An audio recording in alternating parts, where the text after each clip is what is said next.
Welcome back, Franika Mars. Hello. How you doing? I'm doing good. I have in front of me some chai tea. You went chai. And this girl from Yorkshire.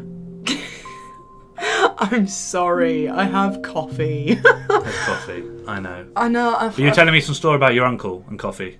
Yeah, no, basically I have my uncle to blame for my new addiction to coffee. He was coming down to watch WrestleMania and he was like, look, dude, we've got to stay up for so long. He was like, you have to have some kind of vice because Red Bull doesn't really work on me. It sends me to sleep because I just think of being at my uncle's watching wrestling falling asleep. When I drink Red Bull, I get no real buzz off like sugars or anything.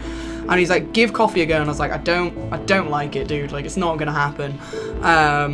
But he made me, it's very milky, very sugary, like, it's not even really coffee. I'm just kind of letting everyone down on the whole hot drinks front. I'm a terrible person. You know, you're not the first guest as well. I've had someone who doesn't like tea, someone that doesn't even, an Asian doesn't even like green tea. Oh my goodness. What is this? I know. What is this madness of the world we live in?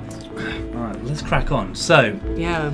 Liking the look of this game. Thank you. Osmos, it's a fun game. You're a small cell eating other cells, sort of doggy world. It's really satisfying.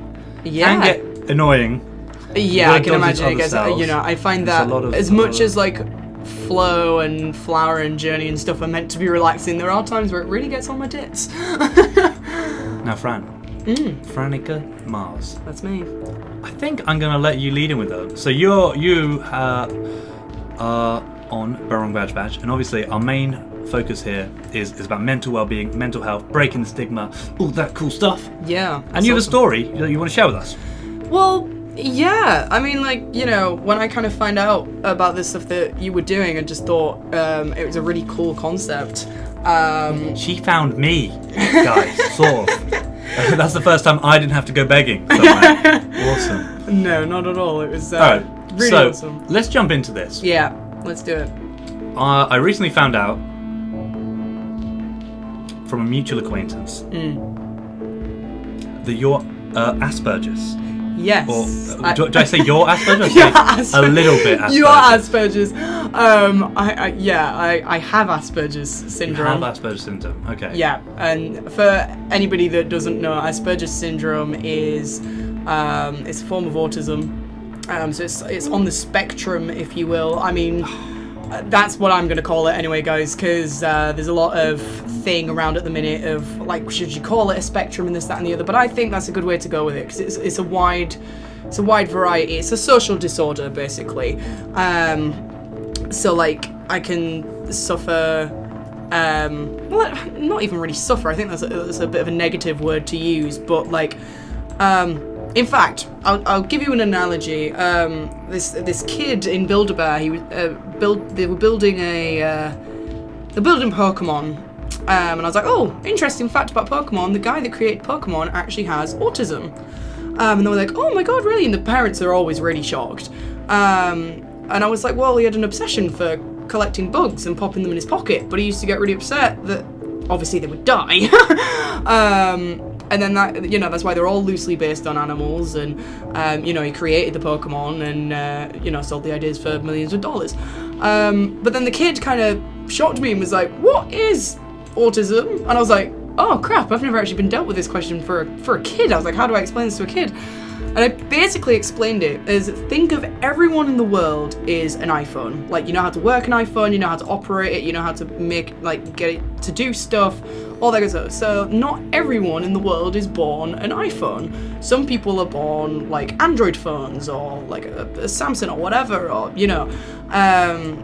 not everyone is born an Apple phone, and they can still function. They still do the exact same things that an Apple phone can do, but they just do it in a different way, or their software might be slower, or it might just take them a little bit longer to process something, which is really stupid because I think that Android phones are far more superior. But no, you just have to take your time to learn how to work them to get them to do the same stuff. And like the mum kind of looked at me and was like, that's actually a really good analogy. I wouldn't have been able to come up with that. So like I have real trouble looking people in the eye, like giving eye contact is a massive one for me that I haven't been able to lose. I used to have a lot of problems with my speech when I was younger. I used to go to speech therapy. Because like I'd start conversations halfway through because I'd have so much anxiety about talking to somebody that like I'd go through the conversation in my head before I started it, and then in a nervous panic kind of start in the middle of the conversation and expect you to be able to pick up where I left off in my head, kind of thing. Or like I'd only be able to talk about stuff that like interested me, because I couldn't like relate to people in the same way. You know, I used to have a real hard time with expressions, and like, you know, if my mum went, "Oh God, it's raining cats and dogs outside," I'd be like, "Where are the cats and the dogs? Where are the cats and dogs?" Exactly. You know, oh my God, I'll sometimes take things very literally, which can be highly amusing. Like, you know, my mum likes to call them my franisms, you know, which is nice. Okay. Yeah, it's Cool. kind of different stuff like that. I mean, yeah. So it sounds as well. You're not like, yeah, I'm a little bit here, a little bit there. You're like, yeah, no, I'm definitely Aspergers. Oh yeah, I mean, like, I was. Oh, no. Oh, don't get. Fuck off. Oh Jesus. You're very hot. Get your heart pumping. Oh, okay. But no, I was very lucky in the fact that I got diagnosed very young. Like at nursery, I got diagnosed. I had teachers that were quite aware, which was kind of a bit of a godsend, if I'm honest. And you know, the doctors like assessed me and stuff, and they were like, "Oh, she's gonna pretty much live off you guys for the rest of her life. She's not really gonna amount to much. She's not gonna be able to understand facial expressions. She's not gonna be able to, basically just a lot of like what I couldn't be able to do. But we'll get her in therapy anyway and just kind of get her sorted." And like my mum was always really honest with me about it, especially when I was becoming more aware, which I definitely think helped, because then I could come up with these you know, coping mechanisms, or like my mum would set them in place without me really knowing. You know, like a lot of people they'll see me with my headphones on all the time. It's because I have a lot of sensory issues. Like I can't deal with silence. I can't deal with I hate it. Because I've always seen you with your headphones on, and I was just always on with headphones. You just love Theory of a Dead Man. But actually, oh wow, that is really interesting. Yeah, like I really hate the sound of rain, because it's inconsistent and not in time, and that really gets to me. And like you get part wet and part dry, and that really upsets me as well. So when you're saying it gets to you, I mean, how's it getting to you? As in, like you feel on edge, you feel anxious. Imagine if your senses, you know, are at like 50% on average. Like imagine my senses been at like 80, so it's like full on. So like it really, I don't know, like what claws on a chalkboard would be, but it's everyday sounds for me. Like, you know, hearing parts of people's conversations, hearing. It's like serious, but at the same time, it sounds like you're developing like spider senses. I so wish I was I wish I was Spider-Man. That'd be the best. You know, as much track as a foe from 1,000 miles. Right? Like, you know. Here. Some people do say that having autism is like having a superpower. Well, I mean, we all know that there's been a ridiculous amount of like marvels in the world who've had autism, right? Yeah, 100%. So, 100%. Yeah. Asparagus girl, because nobody can seem to think it says Asperger's. They always think it's asparagus. That's funny. Yeah. Ooh, this is gonna be tasty. Ready? Ooh, go it. Warm. That's close. Look at that spacey goodness, celly goodness. Okay, so let me. God, you're so on grips with it. Normally, people struggle a little bit. Oh, fuck off! No! Oh no! I don't Sorry, know. guys, it's a serious game. Like, I know. What does this remind me of? This reminds me of another game. Flow? No, not just Flow. Even though it's as gorgeous as it definitely has the aesthetic of Flow. There was another game recently, and it was absolutely awful. Like, it was an online thing. Everybody could come in, and you had to like eat each other to evolve and be like massive. I can't remember what it's called. Sounds sick though. Oh yeah, like loads of YouTubers played it. Because you could play online with thousands of people, so everybody would just go into like a room to try and play with these YouTubers. But yeah, no, you get away, you septic. So that's how your parents, well, your mum from an early age got you on it. got you trying to deal with it. And did you deal with it well? Did you sort of accept this identity? I mean, how was it when the first time you sort of realised, oh, okay, so I am an android, or I'm a yeah. Huey, you know what I mean, I think any kid that thinks they're different doesn't deal with it well. Anyone that says that they do, they're lying. I mean, like, at some point in your life, you're just gonna be like, why am I different? Like, but I really used to, you know, because the doctor said that I couldn't do a lot, subconsciously, I think I always kind of strived to do it anyway, to kind of prove them wrong a little bit. Like, I'd very much connect with characters in TV shows and movies and stuff that, like, couldn't talk. Like, a lot of my family members said that. They were like, you weren't the kid that had a favourite toy. You were the kid that had a favourite DVD. That was your way of communicating. That was the way of you showing your passion or who you were at that time. Like, you know, Pingu, for instance, like, didn't talk.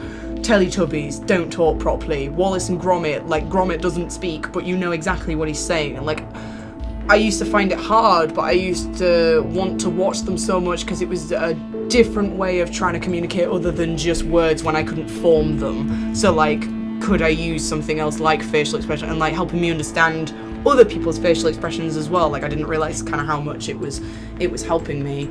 But, you know, sometimes I can become very overwhelmed with stuff, especially when stuff changes. Like, I remember when I was younger, my mum could either have a really good day with me or a terrible day with me. Like, if she tried to change my morning routine, like, it wouldn't upset me so much in the first instance, but then if it came to, like, 9 o'clock at night and I'm having this, like, Asperger's, like, meltdown, she'd have to kind of think through the day of what could have possibly have caused this upset that I couldn't understand myself. So it'd be like, oh, this morning I made her brush her teeth before she put her socks on, but she always puts her socks on first, and I've changed that. So she then had to make a note of never make Fran brush her teeth before she puts her socks on. Like, she had a diary from when I was younger, kind of logging stuff that would be like if I'd have a good day or a bad day. You know, and sometimes I need to go away. Like, I need to not be around people. You know, my mum can always tell if I'm socially exhausted. Like, I find talking to people and stuff like that, like, really hard. And that sounds horrible because I love everybody that I know and I love being with them, but I can easily get very socially exhausted. Yes, yeah, well done. But yeah, I can very easily get very socially exhausted, so I need to go what my mum likes to call my bubble.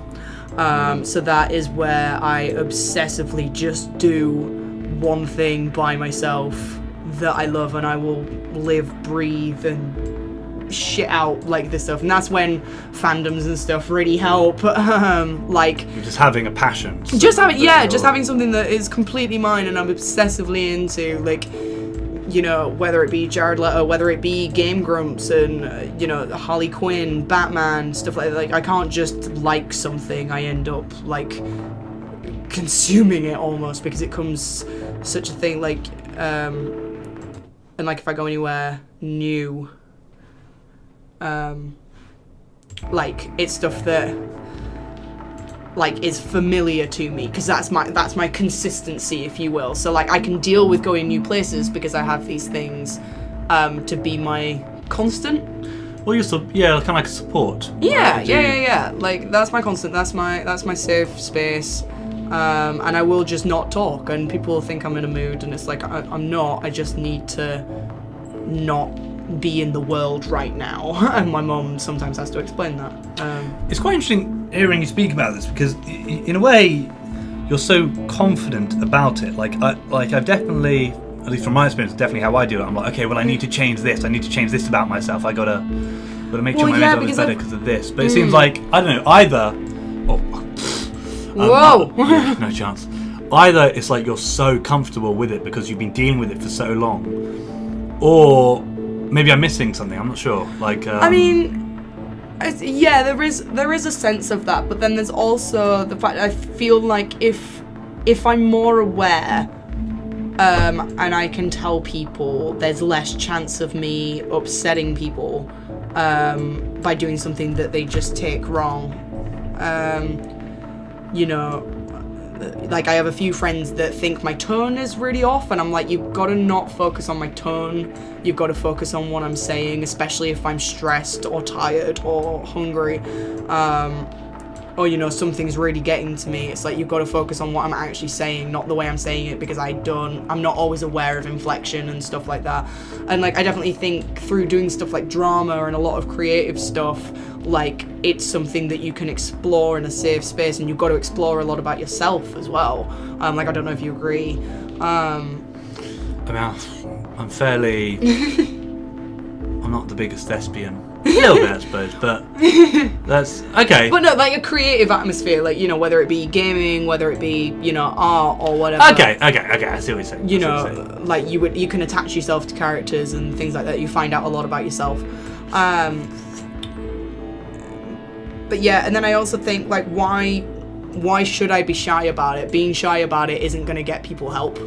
Yeah, and there's a lot of people that, you know, I'm not saying that it's a wrong way to go about it, but some people are very shielded from a condition that they have, so they're completely oblivious to helping themselves, and everybody needs to help for them, like, and you know, it's an excuse, or it's like, oh well, you know, they have this, so we're gonna let them act like a prat, and it's like, no, like if you just make them aware that it isn't acceptable, you know, or you know exactly why it isn't acceptable and stuff like that. My mum very much treated me like a normal kid, and I can't thank her enough for that. You know, she took precautions in place when she needed to, because she knew it was my Asperger's, but then she wouldn't let me get away with stuff when she knew, like, I was just being a typical kid as well, and it's like, I can't always get my own way. The world doesn't work like that. Yeah. You know, there are going to be noises and stuff. How am I going to deal with it? So I've really been able to face it head on.